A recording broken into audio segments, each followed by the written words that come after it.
Hello and welcome to another episode of TrekHammer. I'm Zoe Kirk-Robinson, and today we're talking about the very first episode with Captain Kirk of Star Trek, the original series.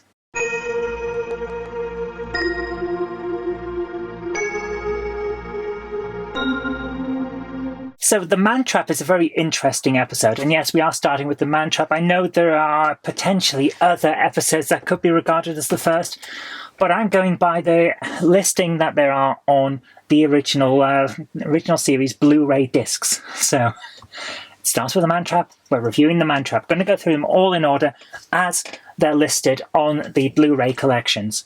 So this is a very interesting episode, actually. I really enjoyed it. It's got a lot of sci-fi, which is great, but at its heart is a kind of murder mystery, which is very interesting. The setup is great. You go into it thinking this is very interesting, and you get fed all the parts of the puzzle as you go, which is great. So as a viewer, you can piece together the interesting parts of the story as it progresses, and essentially you're then, by the end, going, but guys, this is the information you need. This is what it is. Come on. It's like you're cheering them on to solve the mystery, and I love that. It's really well done.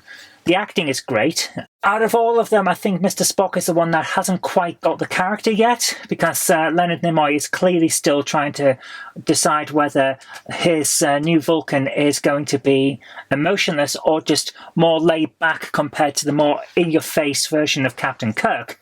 Because I know that Leonard Nimoy was doing that in a lot of interviews and some of the books that are about the story. He was very extroverted and emotional compared to the more restrained Captain Pike, and as a result, when Captain Kirk comes along and he's more in your face and emotional, then Spock becomes more restrained. So they've got the duality going on, and it's a very nice idea for an actor to do that, so that each character stands out.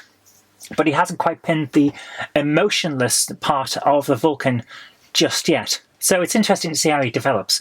But a lot of the relationships are already there. Sulu is very interesting. Being a botanist rather than the pilot is an odd choice, but that's how it was. And it's interesting to see how that progresses with him as well. We can see where all of the shipping in terms of Spock and Uhura comes from, because straight away Uhura's flirting with Spock, which is interesting.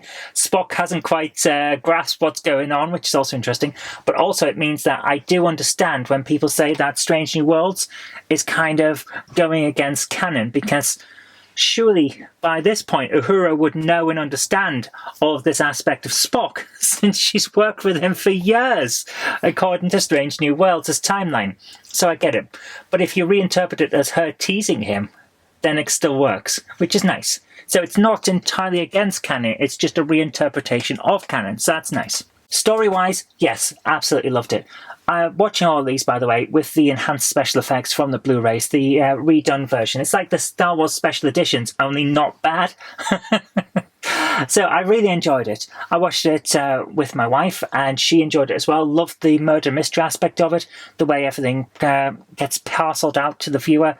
Really good. I really thought it was well done. In terms of the science fiction aspects, the Salt Vampire is a very interesting mystery, and I think they did that quite well. It's not obvious straight away what's going on.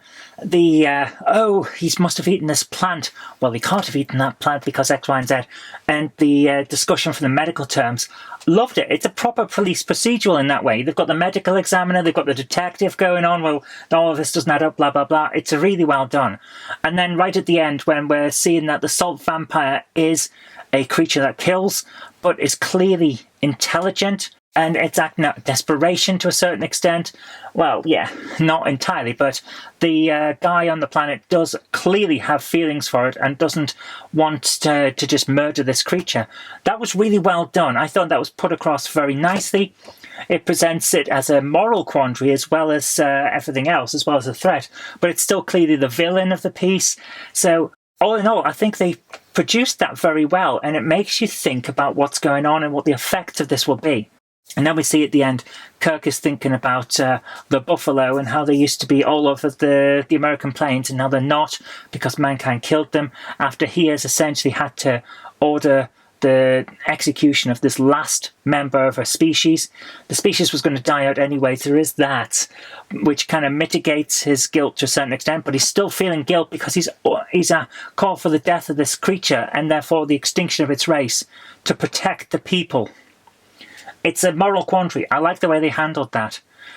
And I know that Jen, when she was watching it, said that a lot of this comes down to miscommunication and people not acting in their own interest properly. But clearly there is a hypnotic element to this. We saw with Uhura that the creature has a hypnotic grasp on people and they'll stand there and get attacked because it's controlling them. So there's a mitigation of McCoy's actions there because he's clearly under its influence. It was all really well done. It's subtle in certain ways and not in others, which is exactly what you want for this kind of thing. You want to be like, come on, get there and do it, but I understand why you're not.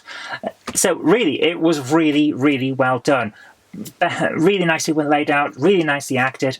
The sets and the costuming, pretty good. I actually liked it. Weird thing about the plant, but you know, these things are space things, and it is an early episode, so we can understand that. But all in all, I actually really thought this was very well done. I can see why it would be the first one that was shown. Here's the new show. Look how good it is. You're going to want to watch next week. If you were sitting down to see this, compared to what was on before, this is like, here's what the future of television is going to be. It's going to be bright. It's going to be cerebral, but action at the same time. You're going to have to think your way through things. It's very much a 70s show in the 60s, and I like that aspect of it. So, all in all, out of a warp factor, what would I give this? I think warp factor 9, Mrs. Sulu. Absolutely. And there we go. Again, these are going to be short reviews. This is TrekHammer. We don't go in depth. This is proper. We're watching it. We're telling you what we think straight away. That's how this works. And definitely, I think this one warrants warp factor 9. So that's all we've really got time for. So thank you very much for watching, and I hope you have enjoyed it. If you have, remember to click that like button, share it with your friends so that they know some good shows as they see them, and do remember to like, comment and subscribe because there'll be more in the future. But until next time, I'm Captain Zoe Kirk Robinson. You've been watching TrekHammer, and it's time to beep beep beep beep, beam me up Scotty.